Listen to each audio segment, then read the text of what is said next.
Hopefully there's nobody in here because Send the one link. Yeah.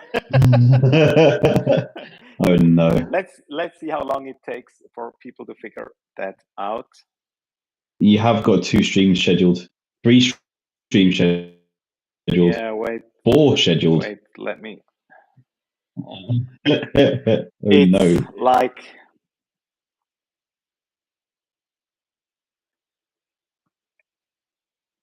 Did we go live? Yeah, we did. We are actually live right now, so We are so good at this, by the way. We are Wait, consummate professionals. Yeah. So let me just remove all the other ones. I can see 4, but I can't see one that's live. Yeah, we are live in one, and There we go. There we go. Okay. Right. Try again. So first one's gone.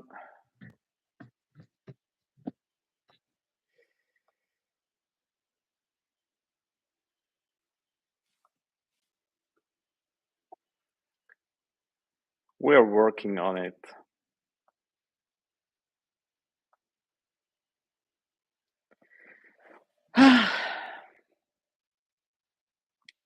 We are so good at this. Yeah.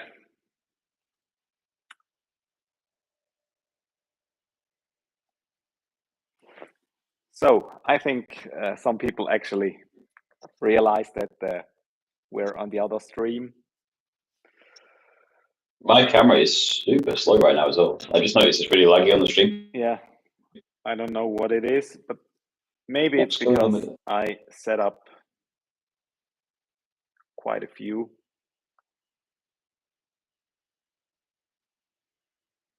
Maybe. Seems to be okay now. So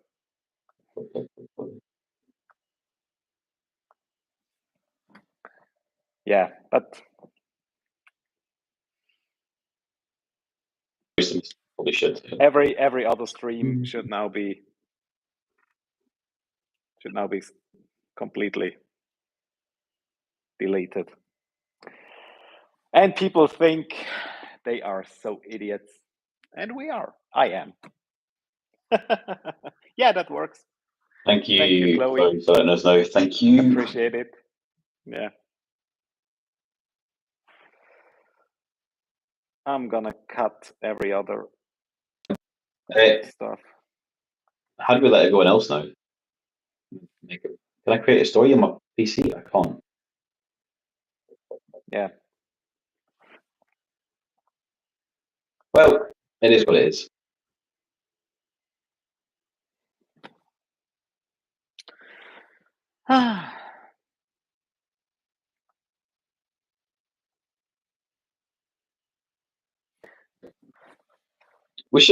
We should swap our cameras around. Then it looks like we're talking to each other. Because it looks like we're looking away from each other. Can we do that? I don't know. I don't know. Yeah, your stream. I don't know. I'm not gonna mess with the stream anymore. I'm not gonna mess with the stream anymore. Let's just talk before something else breaks. Yeah. Yeah. Right. So, hi everybody. Thanks for joining us. Sorry about the issues. Long story short, tried something different this week to hopefully produce a better stream. It didn't work. So we ended up with 4 different streams, multiple different links, and being late going live. So sorry about that. So thank you for finding your way here. This week, Handbrakes, driving fast and learning your car and all the good stuff. The same as last time, we'll have Q&A. If you guys have any questions, by all means jump in. Let us know how the audio is, the video, any other issues. Please do feedback to us, and we'll kind of learn as we go. So, do you want to start with your setup, the one setup that you currently have? So currently, the car is currently on the Erlins. Pronounce that correctly? Erlins. Yeah. Erlins Road and Track, the Swedish version. 8 kilo springs front and rear. Everything else is just the opposite.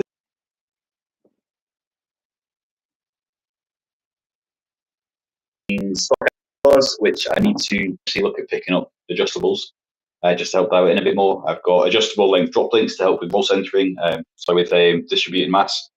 I've got DNA lower control arms at the front with the DNA top maps with camber and caster, and that's uniball bushings as well. Then at the rear, I have camber adjustable bolts for the camber arms. That's about it. The rear's pretty standard for mine, apart from the springs and the damp.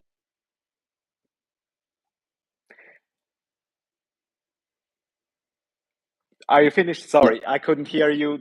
I'm sorry. I'm sorry. Yeah, I don't have a particularly modified car, but yeah, I need to figure out why you can't hear me as well. That's another thing we'll need to work on. So yes, and then brakes wise, I'm using Puma Speed fully floating front discs with PBS Pro Comp pads front and rear, and then the usual Brady brake lines. PBS RBF 600, I think it is, brake fluid, all the usual things like carbon shims and stuff too for heat dissipation. And that's me. That's my simple and honest setup. So yeah, I have not. Some people think it's a very complex setup that I have, but it isn't. It's also the Öhlins road and track. It's just a little bit modified. It has a little bit stiffer springs and a little bit stiffer dampening. It's around 25% stiffer than the stock one. And then I have the DNA top mounts as well. I have the Workline lower arms at the front and basically the complete arm kit at the back from Workline as well. I'm gonna change to I don't know what the brand is actually. I think it's White Line sway bars with also adjustable drop links. And yeah, what do I have? Yeah, other than that, it's basically stock. The rest at the front is stock. What I have brake-wise is I have stainless steel brake lines. I have carbon fiber, carbon ceramic brake discs, and 6-piston AP brakes. Phil, yeah. I am going to interrupt you, sorry, but I'm going to jump off. And now he's gone. Oh, you're back again. Magic. Okay. Yeah. Hopefully this is better because I couldn't even hear you there. Connection was awful. Yeah. So let's try again. Okay. Yeah. I hope did anybody else didn't hear me, or was that okay? So. Yeah. The pads are endless and also endless brake fluid. Yeah. We have also titanium shims behind the discs. Oh, thanks. We had also, or I have also titanium shims behind the pads, just yeah, for heat to stop heat transfer from the disc into the fluid. Yeah. At the rear is actually stock except the brake lines and pads. Other than that, the rears is I use still the stock disc and still the stock calipers and everything. So yeah, I think that's it. Oh, handbrake. I have one of those handbrakes with it kind of mimics fly off.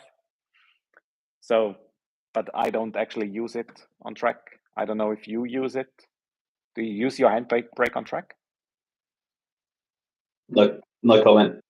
Maybe. Okay. if anybody's seen the pictures from yesterday, there'll be some evidence that I was maybe getting a bit carried away.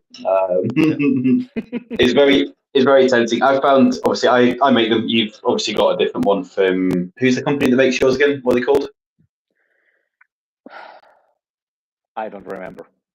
Cool, that's fine. We don't need to advertise them. Let's advertise mine. So I also produce them. They're 3D printed, and there's a pin that you put through the button, and it holds the ratchet mechanism. So when you pull the handbrake, it springs back. You don't have to hold the button and keep hold of it. Yeah. I've found since installing that, I use it a lot more, and probably at times where I probably shouldn't use it as well.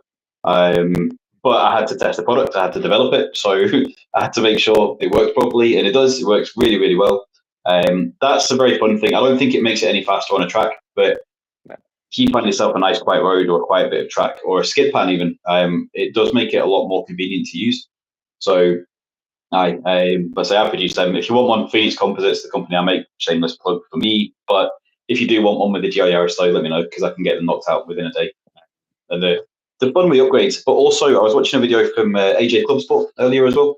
AJ he's received one of my Handbrake handles, but he also told me that Endless do rear brake shoes that have a much better compound on them. The rear brake shoes on the Yaris are super soft, same as the OEM pads as well. They're really, really soft. So when you're using them, they wear down so quickly. So apparently Endless do upgraded sort of like racing compound rear brake shoes now as well, which will help. So I'm potentially looking at changing to them just because I'm sick of adjusting the cables every week, every 2 weeks. Like you don't need to use it many times and you lose the lockup again. So yeah, that's maybe worth doing. Yeah, I think there's also another company that produces them. I had an offer from a company in Germany. Oh, nice. I don't know. Good. Yeah, but I didn't go for it because I actually don't really use the handbrake, especially with the seat I have now. I can hardly pull it because I sit so. Yeah, but the wings, the wings that come around. I can't get my arms back that way. On the side, it's so high, and when I'm fully strapped in, I can reach it, yes, but it's not enough. I like how you told me this now after I sent you a sample for nothing, and now you're saying you don't even use it. But that was a waste of my time, wasn't it? That wasn't a good investment. But yeah, so handbrakes, they are fun. I actually didn't use it on track yesterday. It was just so wet. You didn't need to use the handbrake anyway. But there's a few guys out there. There's a few, like, shout out to the likes of Michael Yada GR. He's quite handy with his. There's a few guys using to good effect. Yeah. For previous setups, you're quite famous for your previous suspension setup with air suspension. I thought we'd move past that. Yeah. Do we have to talk about that? So this is why you and me first crossed paths. Actually, it was on the forums. I remember you were quite vocal about using air suspension. I mean, I understand. Right. So from the beginning, when I got the car, I was really into car shows and the kind of deluxe stance cars and whatever you want to call them. And I found out about air suspension was available for the car from D2 or D2 Racing, and I thought, let's give it a go. So a company in Inverness, Luxury Auto House, they imported the kit for me. And as far as I'm aware, it was the first one in the world that was on air suspension. And that's where my Instagram account became notorious. Basically, people were kind of like, what is this guy doing with a rally car with air suspension? It was just unheard of. But I feel like I broke the mold with that as well, though, because I was doing the car shows and everything, but I was still doing track time. I was still out driving fast, B-roads and everything, and the car was still quite capable. With hindsight, the Erlins are by far and away a much better suspension setup. I'm never going to say the air suspension, especially the cheaper stuff, is going to be anywhere near as good as a proper coilover setup. Air suspension came from racing back in the prohibition days in America. Like it can be used for racing, but there are better alternatives. So whereas with coilovers on track, they're designed to go on track, with the air suspension, it's designed to look good these days, but you can also go on track. So there's myself, there's Cody Miles, I think his name was, in America. He drives a Time Attack Impreza. He won Time Attack 2 years in a row in America on air suspension with airlift. So it can perform if you set it up. The working goal to get it set up is just, there's too much, because every time you raise and lower the suspension, your geometry changes. So if you have a setup you like, but then you don't get the ride height the same every time, you're going to have slightly different toes, slightly different camber. You can't get a consistent setup with it. So for those reasons, when I started to get more serious about track time, that's when the Erlins were just, it was a no-brainer. It made sense to move to something that was a more permanent fixed geometry. Yeah, I had actually, I don't know, 4 or 5 different setups. I started with just H&R springs, just right at the beginning, because I wanted to see the ride height and wanted to see how or what wheels do fit with the car lowered 35 millimeters. So that was the first I had. Then I changed back to stock. Then I got the Öhlins prototype from the Swiss Öhlins distributor. Yeah. That was just a prototype. Then I had that for like a month before the first Öhlins version from Japan came out. Then I got this, had this on the car for, I don't know, 7-8 months or a year maybe. Then the one from Sweden came out, the ones that you are having right now. Yep. Had them in the car, thought they're too soft, sent them back to Öhlins. They increased everything, made stiffer springs, stiffer dampening, put that back in, and that's the one I have right now. I think you said you want 25% stiffer, so you'll be 10 kilo springs, I think, around about. Yeah, roughly about that, yeah. The thing with your car for me is your car's obviously time attack. Like, it's designed to go around circuits, so you need stiffness. Whereas the reason for me going for the Öhlins road and track and keeping the 8 kilo springs was I still want to go to the Nürburgring. I still want to drive the Scottish Highlands. I want to drive the B roads and keep that compliance. There's still roads where, I mean, private roads where all four wheels off the ground. And if you have something as stiff as like a Nitron R3 or AW V3 or something like that, I just felt it would be too stiff for how I want to drive it. Because I'm more like fast roads with track days as opposed to you, who's more race car, like full on stiff race car. But I'm the same. I've been through so many setups too. I started, obviously, drove it standard for a while, H&R springs also. Then it was the BCBR coilovers, the entry level ones. Yeah. So not the ones with the remote dampers, just the straight up one way adjustable coilovers. And then I did air suspension. Then I did the Öhlins, and then I bent them, so I got more Öhlins. So I've gone through God knows how many suspension setups as well. So I feel like I understand now what the car likes and what it doesn't like. But definitely, like there's definitely time to be found in a good suspension setup. I think Boss are doing BOS. They're doing quite long travel dampers now as well. So if somebody wants something that's for more rural roads or for gravel and tarmac stuff, then they could be a good shout too. But again, it's expensive. I think you're about €4,000 or €5,000 for like a BOS setup versus the 3,000, 4,000 for the Öhlins. But there's options. There's a lot of options. You just need to find what you want to use the car for. There's no one setup that will do everything. I tried that with the air suspension, and it could do everything, but just not very well. So it could go on track, but it wasn't fast. It could go on the roads, but it wasn't as good as a long travel damper. It was, the bit of could do everything, but not brilliantly. Yeah, I think the stock Öhlins, the ones you have right now, is one of the best compromises between road and track, because just by with a few clicks, you can make it track ready or have it on the road.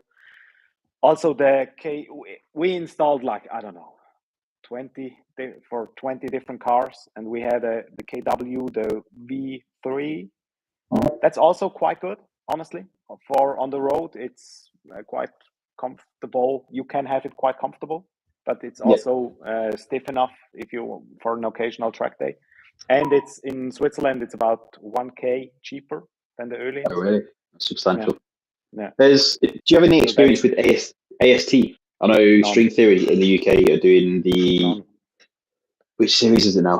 I'm sure they've got a one-way and a 3 or 4-way adjustable kit. 2 different kits they brought out. I know I was speaking to Ben at String Theory. Ben, for anybody in the UK, Ben at String Theory is a genius when it comes to alignments and things. Really, really good reputation here. But they were asking about trying them, and at the time I just bought the Öhlins, so I thought, there's no point changing anything. But they could be another option as well. They're supposed to be good, but I've no personal experience with them.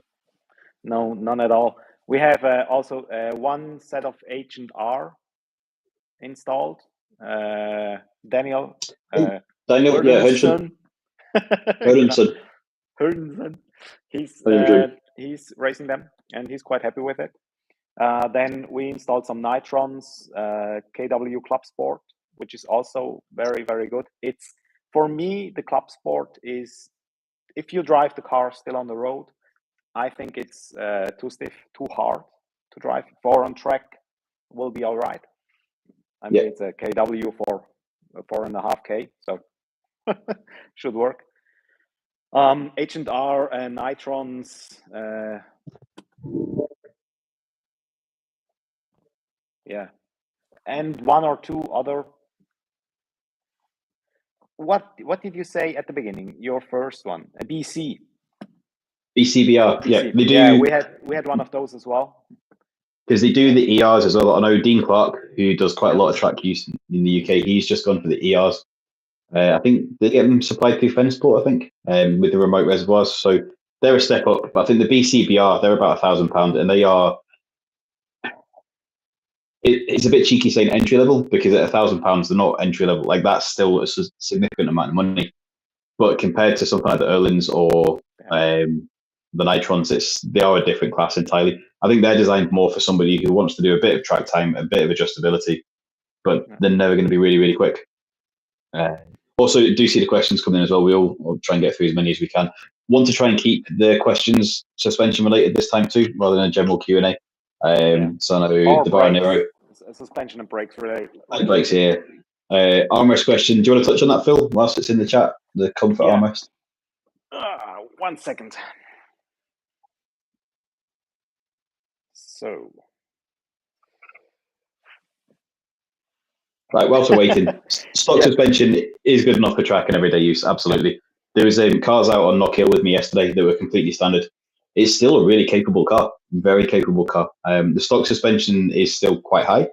It's very soft. You get a lot of body roll as well, but that's how the standard car generates its grip.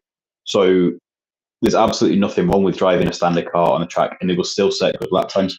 A friend of mine, Scott, who has a standard Yaris, all he's got, I think, is roll bars and a set of Pirelli RK7 tarmac rally tyres, and he was setting times in the sort of 58s.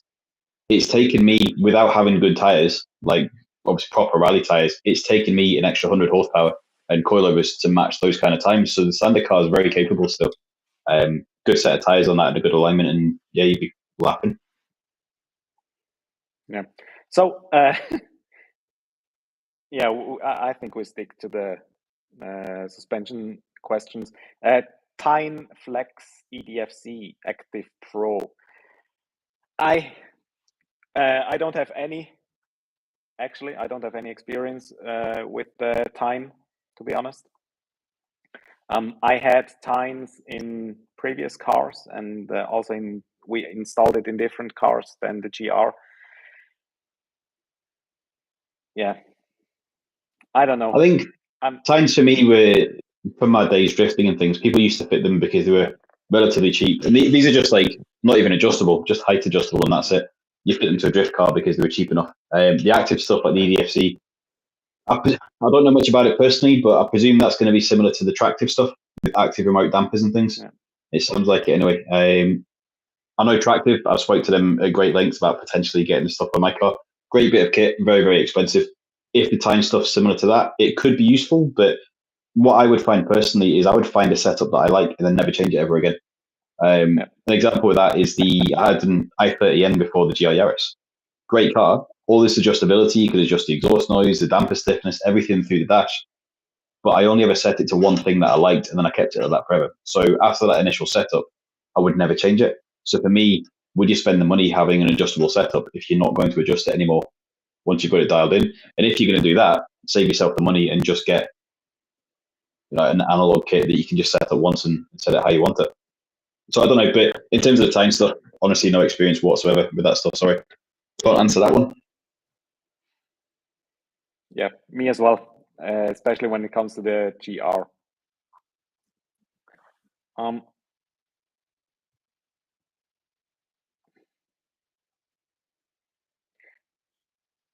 Other than that,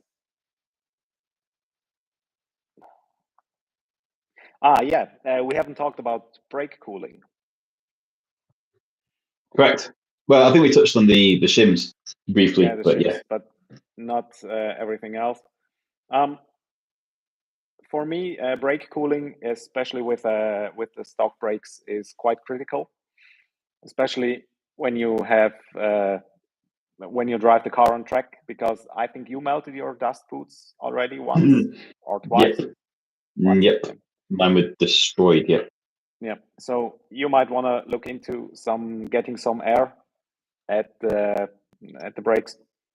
There are from Daniel Hernzen the brake cooling extensions. Yeah. Other than that, I don't think you can have too much cooling. So to elaborate on that as well with the products for Daniel, obviously Daniel's a friend of both of ours, but he 3D prints ducts that fit in the GI Yaris, the circuit packs. I think the standard car might not have these ducts. I'm fairly sure they're blanked off. But in the wheel arch, you've basically just got a hole that's about that big, and the air comes through the front bumper and into the wheel well, but it doesn't really get pointed at anything. It just comes into the wheel well. What Daniel's done is he's created a duct that wraps around the arch and takes that air from that entry or that exit, points it right at the back of the brake disc, and because these are ventilated discs, it's pointed in the middle of the disc, and the air can ventilate through and pull heat out of them. They are worth a good probably 20 or 30 degrees, I think, at speed. They really, really help, especially on cool down laps too.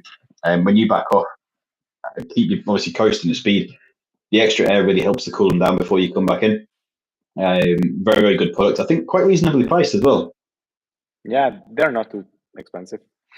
Yep. Brake pads. That's a very, very long story. You can have basically the stock ones are good. I really do like the stock ones, how they feel.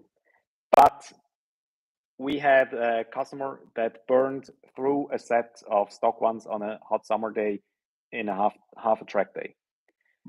So while they're good and they're cheap, you need to replace them very, very often. And that's where a lot of other brands come in. And we always use Endless. We never had actually any issues with Endless, and other than that, they're quite expensive. I think that's the only issue with Endless. There's, I think, around 10 different pads for the GR from Endless alone. So you've got the MX-72 CCRGs. Yeah, MX-72 Plus, and I have a few in my shop which we use quite often. Some are especially for racing, and some are more for on the road and for racing.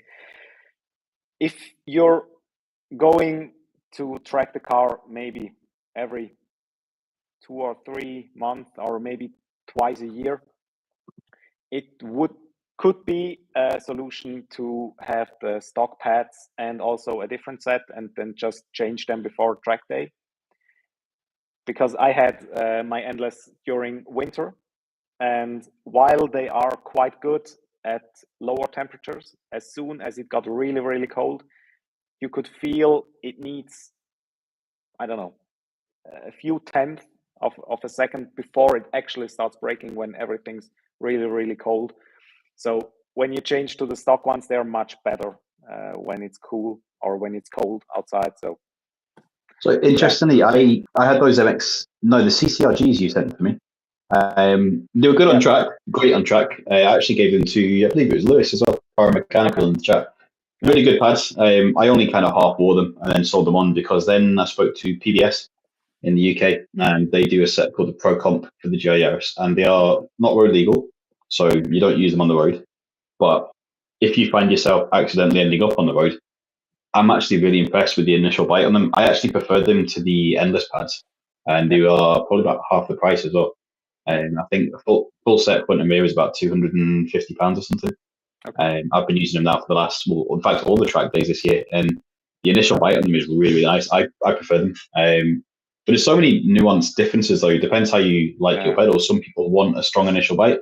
Some people don't mind not having that, but prefer stronger when they're up to temperature, or require more pedal pressure too. So sometimes it's just personal preference. Both pads are very capable. Both pads can withstand the temperatures. But again, the temperatures aren't really the problem with the brakes. It's, well, not with the pads anyway. The temperatures are the problem with the fluids. The size of the stock brakes on these things and the amount of braking force they generate. I know we talked about you powder coating your brakes, and I was kind of like, is that powder coat going to withstand the temperatures? Because I think even you were a bit shocked when you looked back at your temperature stickers and saw you were reaching 230, 240 degrees. I saw, after the last time out, I saw 280 on my infrared gun at the caliper, which is, yeah, if you think that's going back into the brake fluid, and then the brake fluid has a boiling point, typically, like the racing stuff, I think dry it's about 300, 310 degrees, and then wet it comes down to maybe 260. Brake fluid, again, really, to elaborate more on that, brake fluid being dry and wet, obviously it's wet, it's an oil, it's always wet, but it's talking about with brake fluid being hygroscopic, it absorbs moisture from the air. That's why all brake fluid is bad, because it absorbs moisture, and when it absorbs moisture, reduces the performance of the brake fluid. So if you have a dry boiling point of 310 degrees, for instance, that means that fresh out of the bottle, brand new brake fluid, that will boil at 310 degrees. But if you then run that for a few track days, you leave the bottle open somewhere and then you use it, it then has a wet boiling point, which is when it's absorbed water and it's saturated with water. And that way the temperature can come down to maybe only 250 degrees. So if your calipers are reaching 250 plus degrees, you're going to boil your brake fluid, which is why then you look at your shims, your seals, stainless pistons, anything you can do to stop the heat from going back up into the brake lines and stop the brake fluid from boiling. Yeah, Lewis, the knockoff, as you say, that's that, again, coming up to temperature, I think, with them. I found that too, that they were a little bit kind of dead for the first few hundred meters driving. After that, they come back to you and they're fine again. But especially when cold, I find they did have a little bit of a dead pedal. So I agree with that. Yeah. Upgraded discs. What would I recommend? And road legal in Switzerland. So road legal in Switzerland, I think there are two options available. I haven't tested either of them, and I honestly don't think they are much better than the stock ones. The stock ones are quite good. They are very expensive to replace, but yeah, I haven't tested the other ones, and so I can't really say much about them, to be honest. And I'm not sure if I would upgrade it. There's one very popular brand and one that's quite new, and I would go with the popular brand because they know what they're doing for quite some time. They're not paying you to say the name of them, though. No, I can say it, that's no problem. But wait, let me check.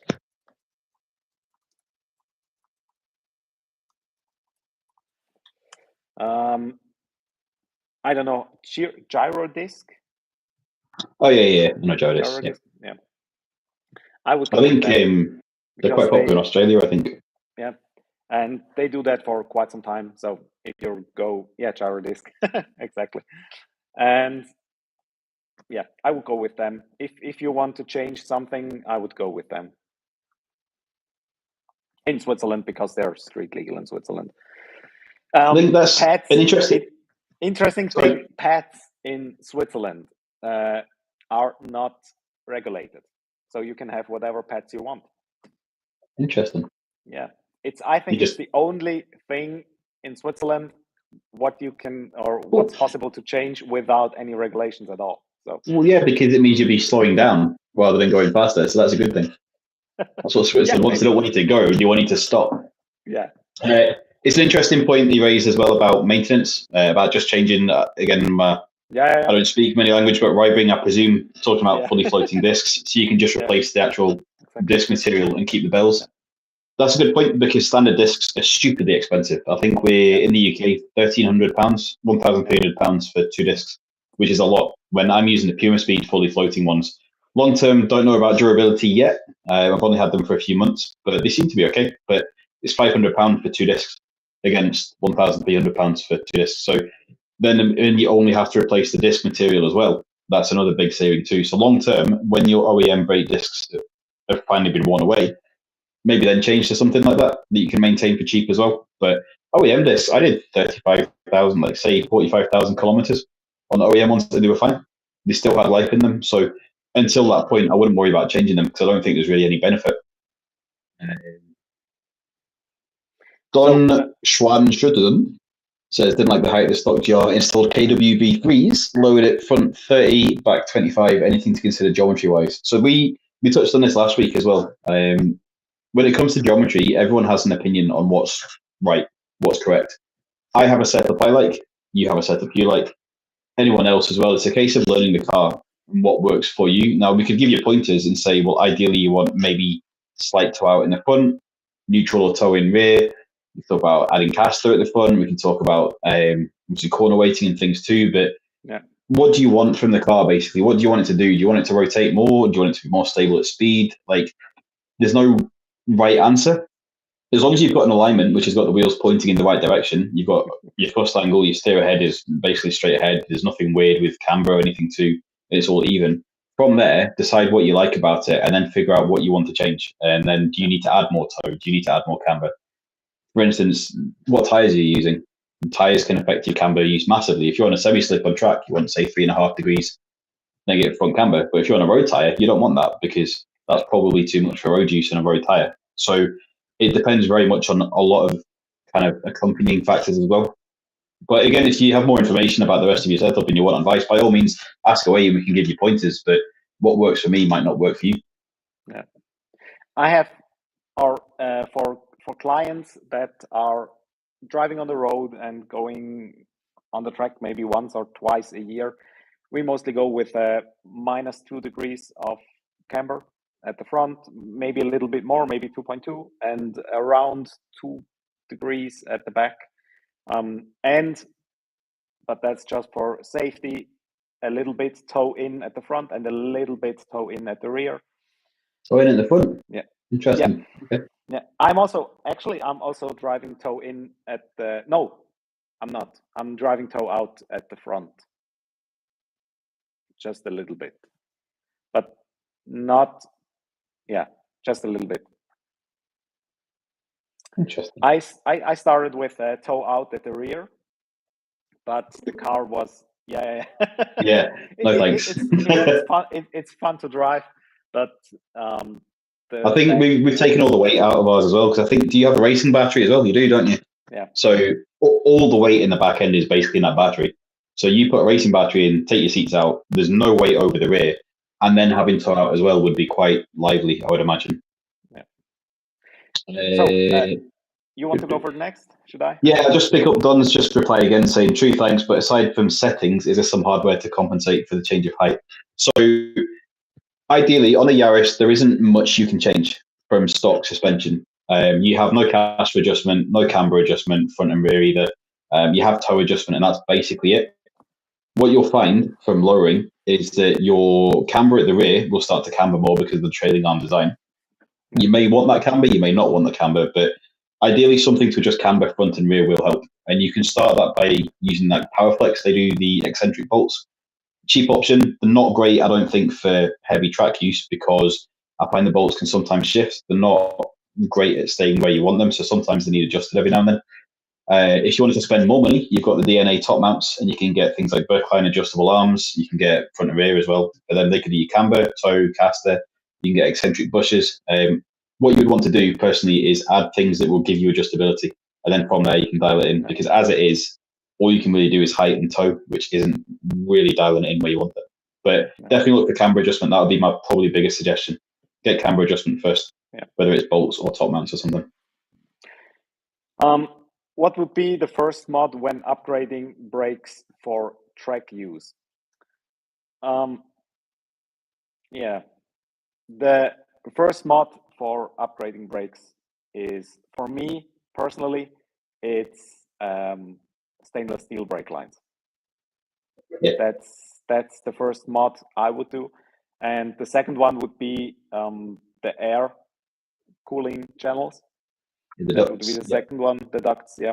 And then third, titanium shims. But when you're going to titanium shims, you need to upgrade the pads because you're gonna generate so much heat in the disc and the pads that the stock pads will just melt away.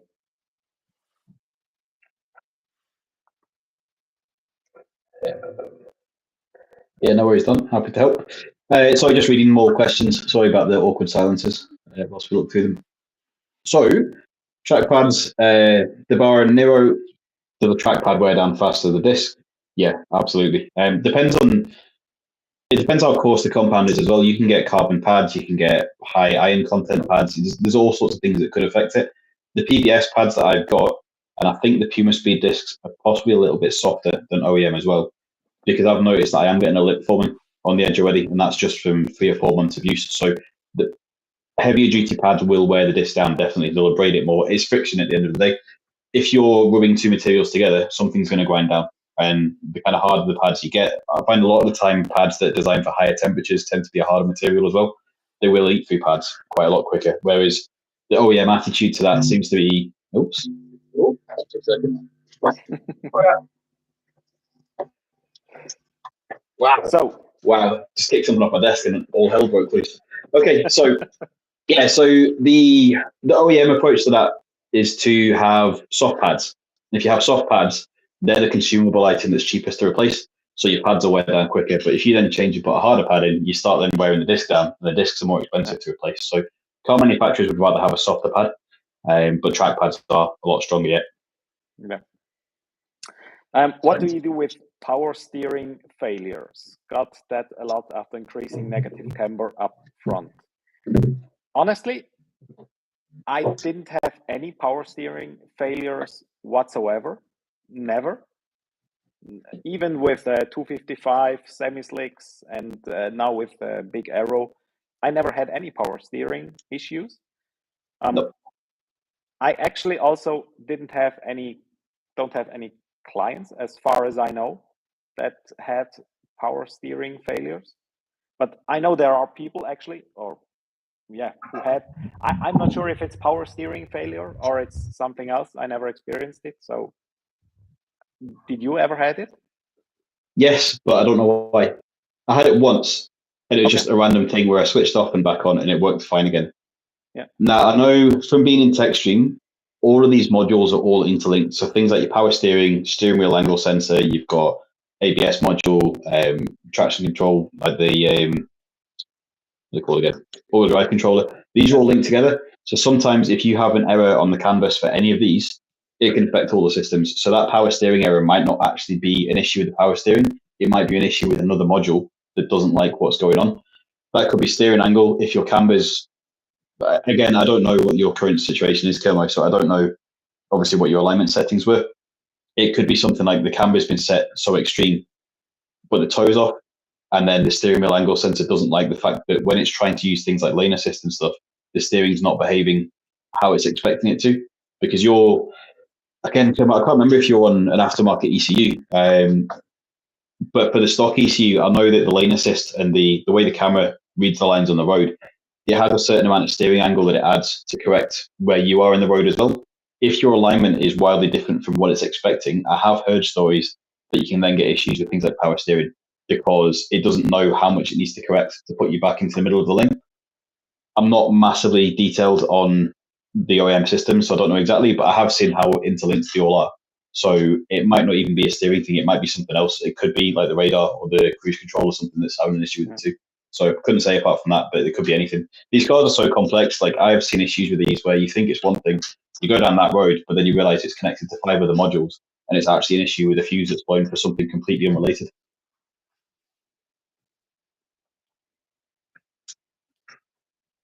In the right-hand corner after chicane.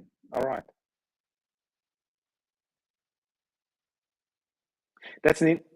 He just said he had the at Anodura.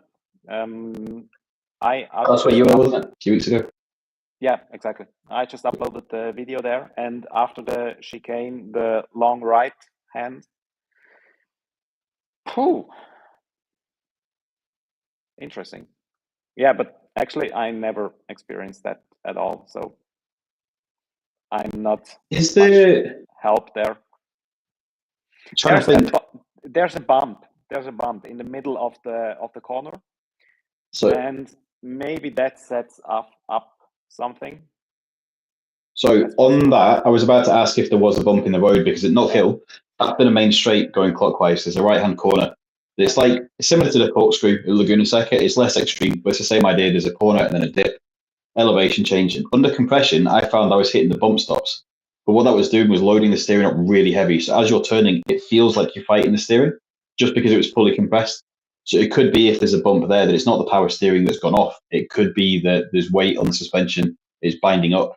And then as the suspension releases again, you get the feel back to you. Again, this is all guessing what it could be. Like, I have no idea without seeing what's happened at the time.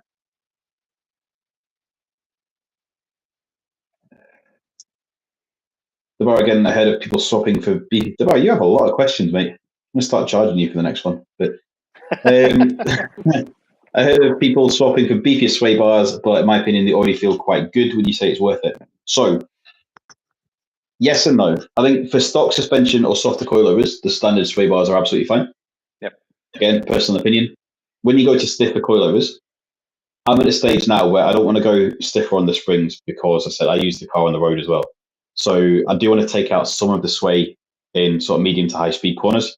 The roll bars there, for me, not so much having thicker ones, but having adjustable ones would help because that will help me tune the balance front to rear. Adjustability to me is more important than the actual stiffness of them because I think they are quite stiff anyway. Maybe we'll go slightly stiffer in the rear just because I like a car that has a lively rear end. But I do think that the stock bars are probably adequate for most people until you get to really heavy track use. I know, Phil, you're probably at a stage. I don't know if you've got them or you were looking at getting them. I have. They're lying behind the car right now, and the reason I'm gonna swap now is last year it was all right. Now with a lot of aero, I get much faster corner speeds, and that's when I realized the car is really leaning into the corner, just starts to roll too much for me. I like to have a suspension as soft as possible because it filters out all the bumps. You can still go over curbs, even high ones, and the car still not gonna jump.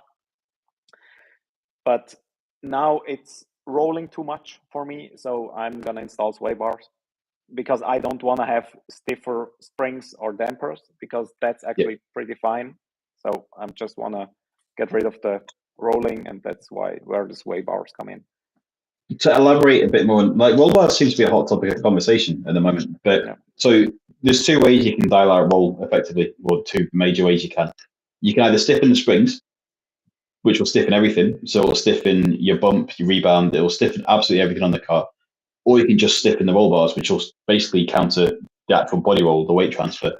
So if you want to keep compliance of a spring, you don't want it too firm because, as you say, you've got curbs, you've got bumps and undulations in the road. You don't want to go too stiff in a spring because then you'll bounce everywhere and it'll be horrible. So you want to keep some compliance to allow the wheels to move under compression without resisting it too much. The roll bars will dial out the roll from side to side. So as Phil says, in a corner, if you're pulling 1.5, 2 Gs through a corner, the weight will naturally want to tip over to one side.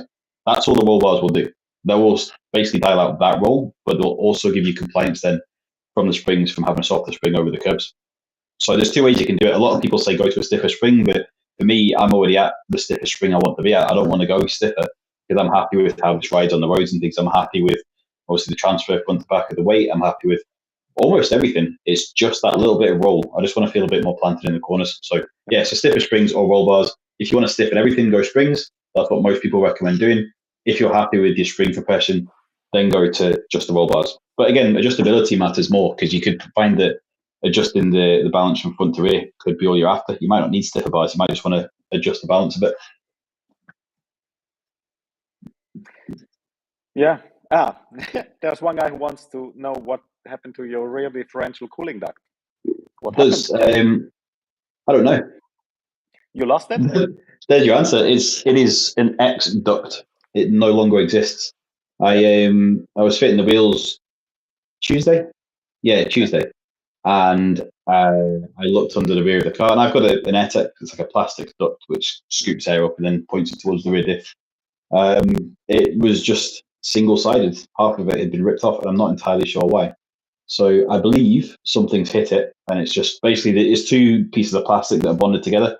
I believe something's hit the bottom of it and just dragged it away and left the top half. But thankfully, AirTech have resolved that issue for me. I'm good friends with them, so yeah. I was a bit surprised though because I looked under the car and went, "Oh, there used to be something there, and it's not anymore."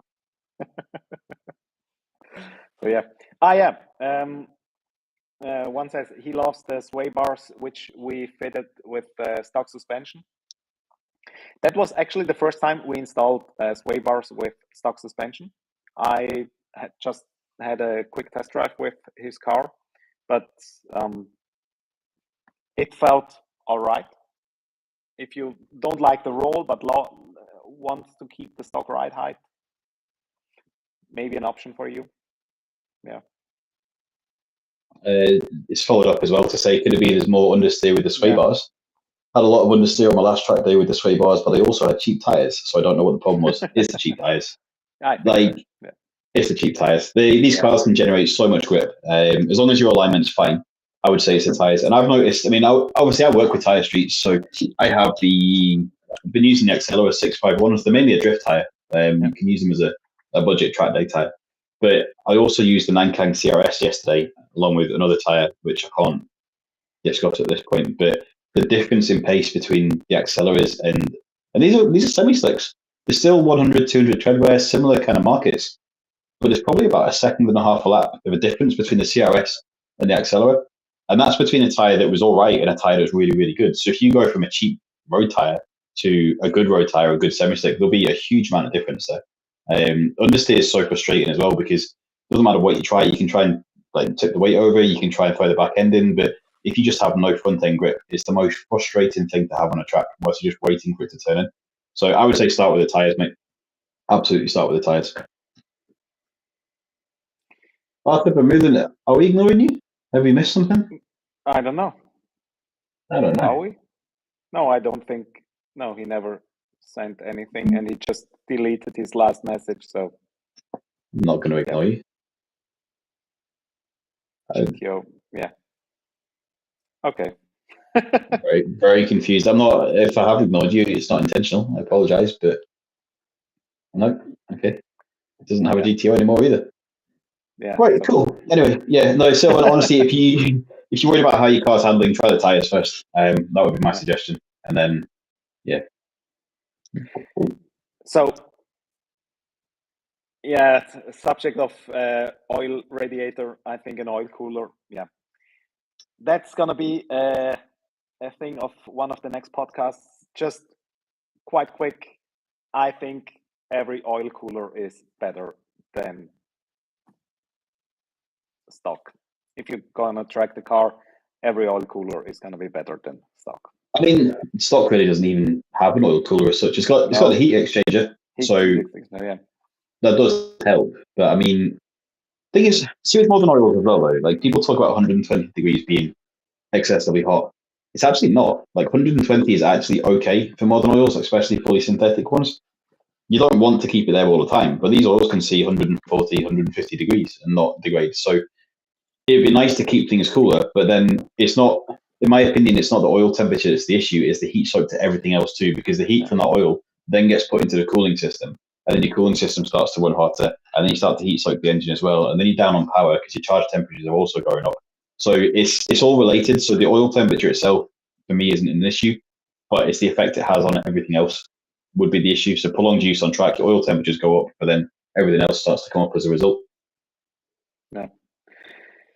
So, yeah, one guy asked what car we have. We're talking about the Toyota GR Yaris, so not GTOs. Boom, boom. Sylvan, again, the Zestinos, I presume you mean the Gredge. I think it's the 07 Rs and the 07 RS. I know Wesley Tang in Australia, he uses the Gredges. I know he switched to the AO52s for World Time Attack, but he was using the Gredge and he seems to think they were okay. Maybe they're not. My personal experience.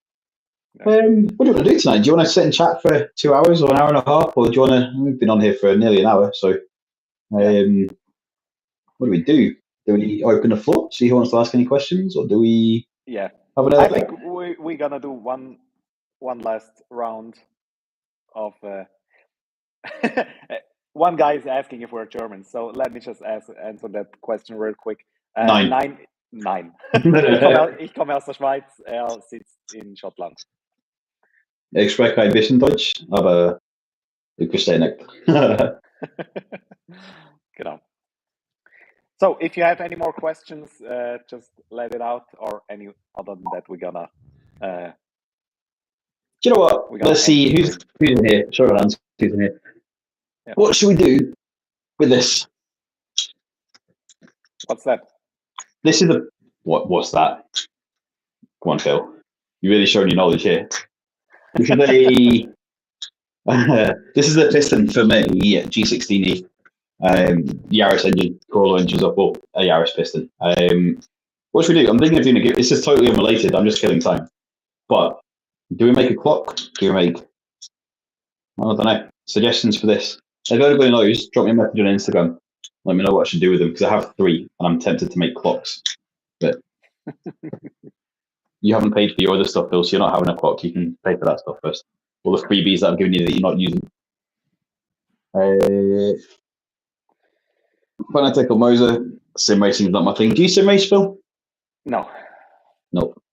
I should do it more, or I should go and learn it, but I'm not sim racing actually. So yeah. So 90 paddy must have mods for the Yaris. Noise for me. Standard car is so quiet. The rest, like the standard car, is actually a really good car. It's just very quiet. So for me, it's an exhaust or intake. Something to add a bit of drama. My TT Turbo versus G25. G25. Sorry, but it just is. Yep. It's the TTs, the same with TDI Turbo hybrid. I've got 2. The hybrids are good. You can get people now smashing entire G25 cores inside OEM housings and things. Like, they're always going to be compromised for flow though. Like, they've not been designed for that. Whereas a G25, they're cheap, they're reliable. You can throw a stupid amount of boost through them and they just survive. We've heard of a few hybrid turbos failing, but G25 just seems to last forever.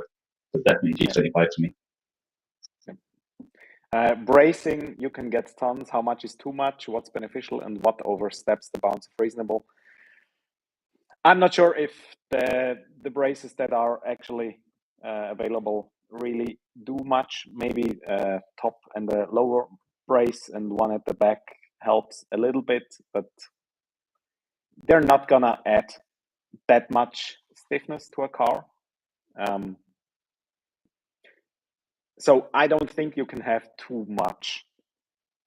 You can have too much as soon as you start with gearbox mounts or engine mounts. Then it's going to be too much very, very soon. But chassis, struts, I think you can mount whatever you like and it's going to help.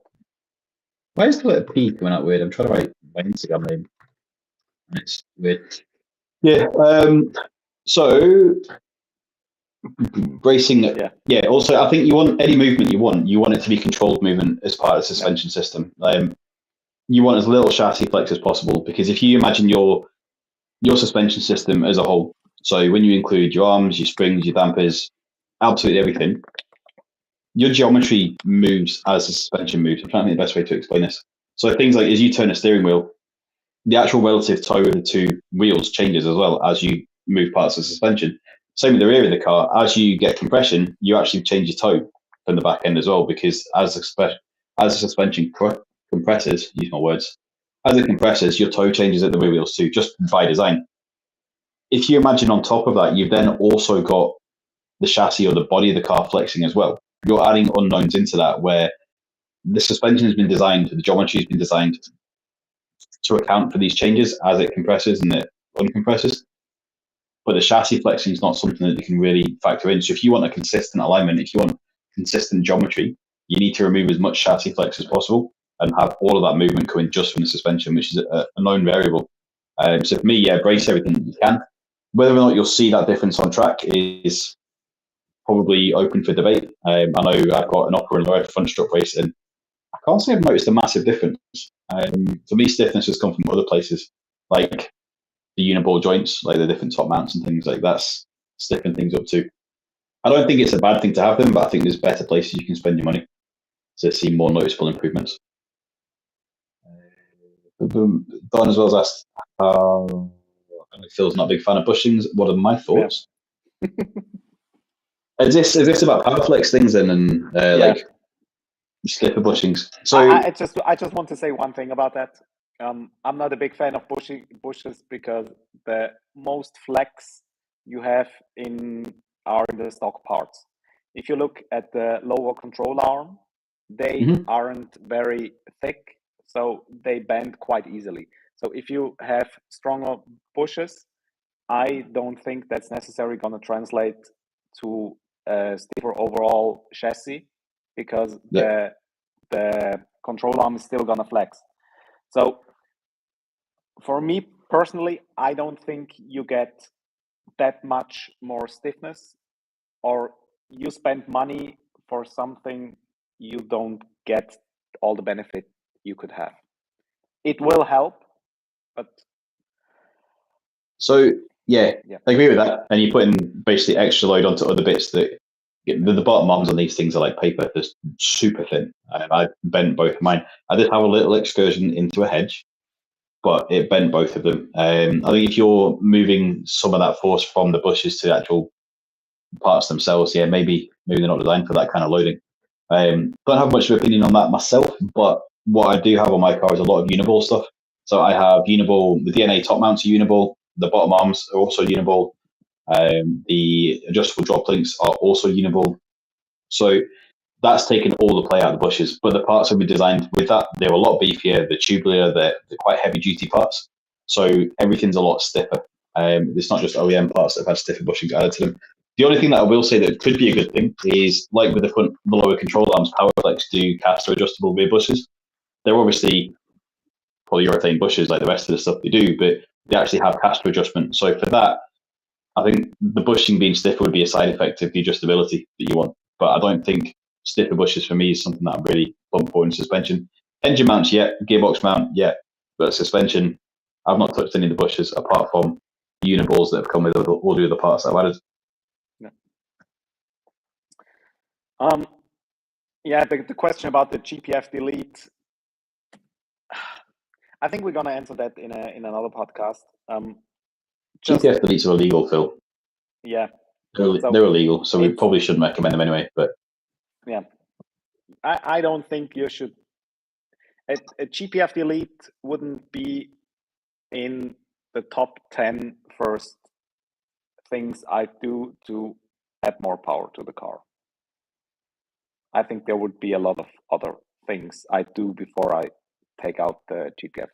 On track, yes, that's all right. But if you're still driving the car on the road, I don't think you're going to benefit much of that. So, I mean, and it's not street legal, so I don't know. that too. I think part of us needs to be more conscientious as well now about emissions. I know everyone goes, "Oh, we don't like cats, we don't like OPF, we want noise, and we want drama," which is fine. But Yeah. these things have also been fitted to cars for reasons. So should we be more aware of that now? Stop removing these things just to make noise, because like nitrous oxide emissions, for instance, it's a big thing. A lot of cities in the UK now are restricting what cars can go in based on their emissions from factory. It's funny because my car is still actually legal to go into Glasgow city centre, technically speaking, even though it's a low emission zone. I'm not going to elaborate on why that is, but it's still technically legal because on the DVLA records, it says that it has this amount of nitrous oxide emissions. We should maybe be more concerned about that safety and maybe not squeeze that extra 10, 15, 20 horsepower out of a car. I don't know. I think I'm just getting old now, and I'm thinking maybe it makes more sense to keep this Yeah. stuff in place. Unless if you're going full race car and you need to go absolutely as fast as possible, Yeah. then yeah, okay. But anything that's type approved for the road, I would maybe argue that it's worth sticking to them. But also, Ecutech are doing, I've seen numbers now around 370, 380 horsepower, retaining the stock cap. Now, if that's true, if that's legitimate 370 horsepower, that's quite impressive. And it also keeps you legal as well. It keeps everybody safe. So I think there's options now without having to remove the cap. Yeah. Yeah, he's from Italy, so legally it's. So we talked about this at Acme as well. Yeah. Basically, our understanding from what Matteo explained to us is that you're not really legally allowed to modify cars in Italy, which is bizarre why they haven't got police sitting outside Acme waiting for people to leave, because And the nobody place is cares. full of modified cars. And Yeah. it's a bit of a weird one in Italy. I think it depends which police catch you and what kind of day they're having to. In the UK, there's obviously there are laws about things, but they seem to be quite relaxed compared to the likes of Switzerland or Germany or France. There's some places that are a lot more strict than here. We do have laws. Whether or not they're enforced is another matter. But again, it depends who stops you, really. Yeah. So I think we're gonna wrap it up. Yep, I'm happy with that. No more questions? Yeah. All right. No. So thanks to everyone who's watching or who watched and asked some questions. And yeah, I'm very sorry again for all the technical issues we had at the beginning. We're gonna hopefully figure them out, or I'm gonna figure them out for the next podcast. So maybe, hopefully, we again we did say last time this is a learning curve for us, and so this time we tried to have something more elaborate set up, and it just didn't work. So we'll work on that for next time. Hopefully, there'll be a much higher production value by then. But appreciate you all coming, though. As I say, this is still episode 2, so still quite early, but we do appreciate you guys hanging out. Yeah. So thanks a lot. Have a nice evening. Bye. Bye.